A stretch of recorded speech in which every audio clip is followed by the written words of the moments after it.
The last video, David, you were talking about the convention, and so what did you do in Sydney after the convention? Well, the Sydney Convention was a wonderful experience, and we stayed on in Sydney for a further 5 days.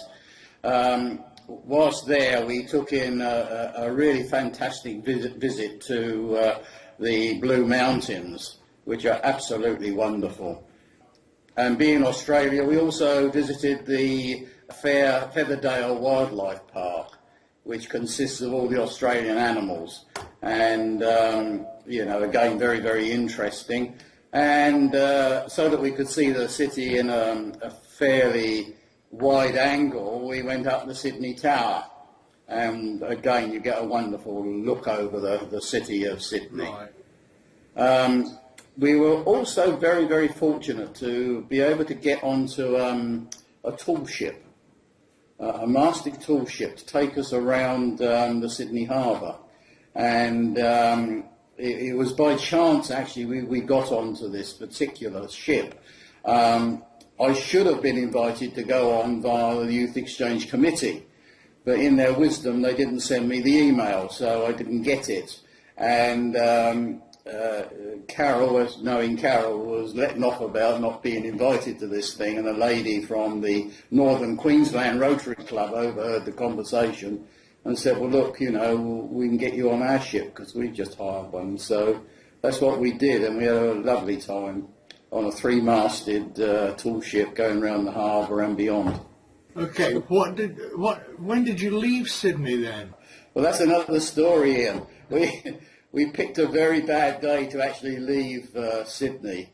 I didn't do my homework. It was the 9th of June, and apparently the 9th of June is a bank holiday for the Australians, where they celebrate the Queen's birthday, which meant I couldn't pick a hire car up in the city, and the only place I could go was to the airport.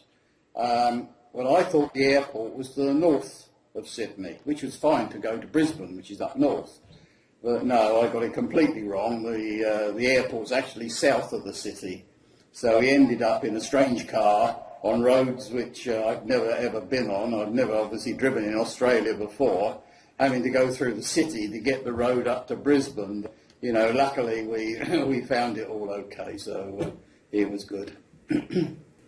Okay, on your tour north, David, what was one of the first places that you actually visited? Well, there's a lot to see in Australia, and obviously you can virtually pick whichever bay you want to go to because they are beautiful. But we decided to go to Uranda, which is off what they strangely call the Banana Coast. I don't know why, because they don't grow bananas there, but anyway, it's called the Banana Coast, and it's near Goss Harbour. And from there we went on to Mooney Beach, excuse me, to view the Solitary Islands. Now that is beautiful and very unique. It's one of the best vistas you can get in Australia, and it really is very, very nice. We stayed overnight in a place called Kempsey. The motel was a bit mediocre, but you know, when you're on the road it doesn't much matter. And we went on to Yamba. Now Yamba is one of the best beaches in the whole of Australia, and anyone that goes there should try and visit Yamba. It's a lovely, lovely place.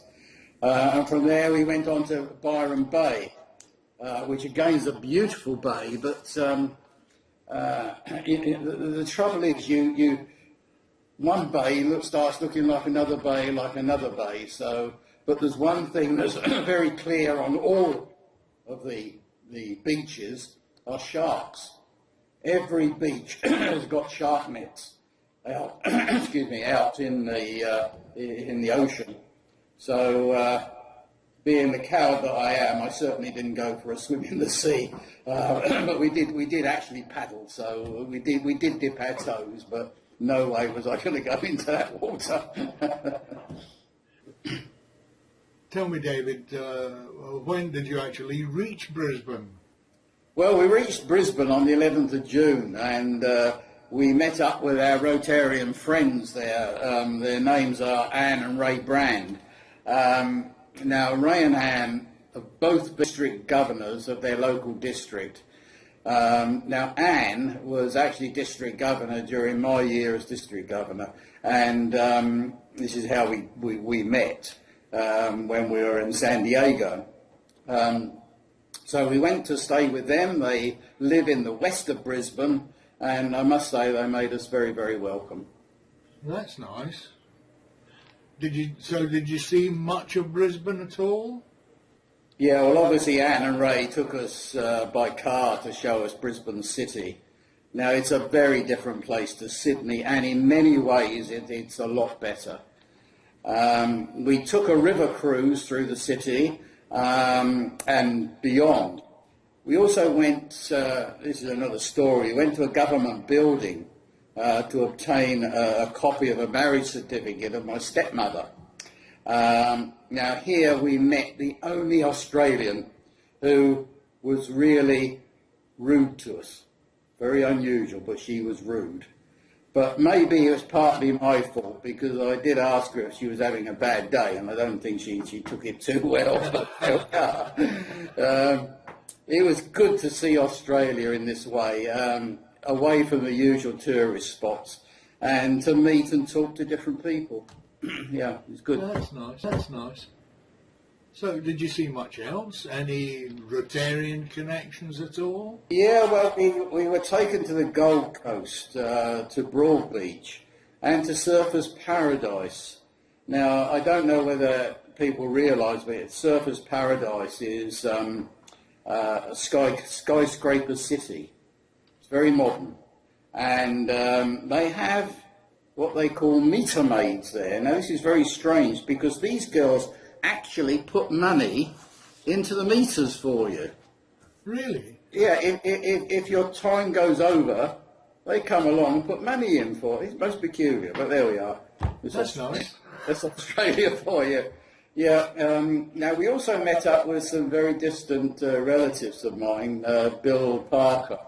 Now he lives in South Brisbane with his wife Joan. But as far as Rotary is concerned, we visited the local district headquarters, which is actually set in a golf course. And being Australia again, of course, there's loads and loads of kangaroos hopping around everywhere.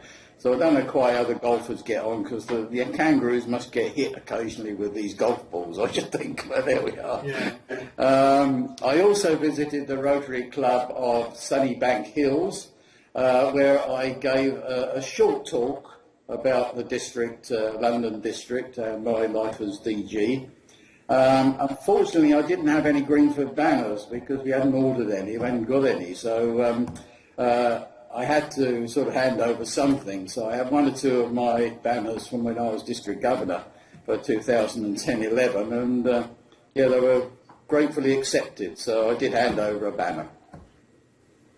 Okay, what would you say are some of the special moments when you were travelling in Eastern Australia? Well, Ian, driving is an absolute dream. There's open roads, very little traffic, and you have to watch your speed, as they are very, very hot on the speed limits. You know, it's so easy with an open road to put your foot down and go, you know, and you'd soon find a police car up on your backside, you know, so you've got to be very careful. And of course you have to take care, because as I say, kangaroos are everywhere, they hop around everywhere, and wallabies, and koalas. So you've got to be very, very careful you don't run over one of these animals, because, you know, to do so would be a calamity.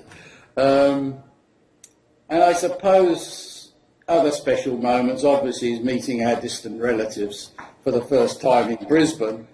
Now, we'd spoken on Skype, but it was special seeing them and speaking to them in their own home. And, of course, they were able to take us on a sightseeing tour of their part of Brisbane. And lastly, and I think this goes a message to everyone, the Australians are very, very friendly. They don't, you know, there's a little bit of jesting about the test match and the rugby, etc. But generally speaking, they're very nice. And apart from that one incident in Brisbane, and she was a miserable cow, that one,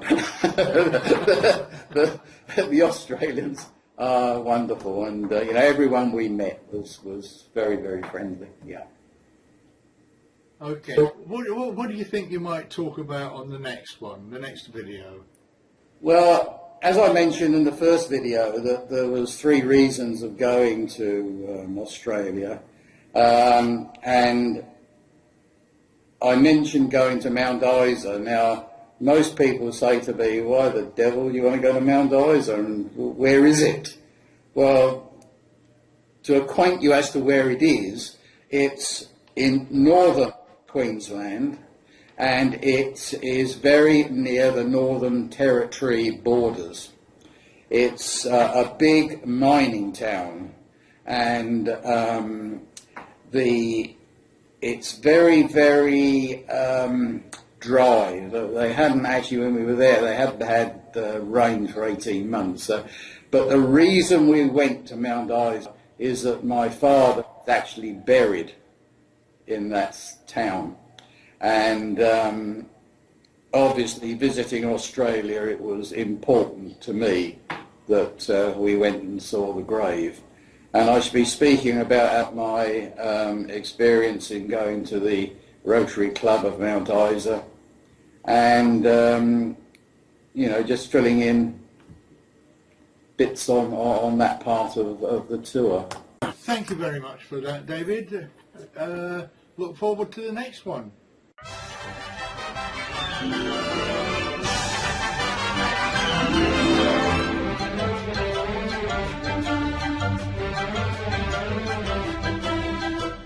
The V, that's all, folks.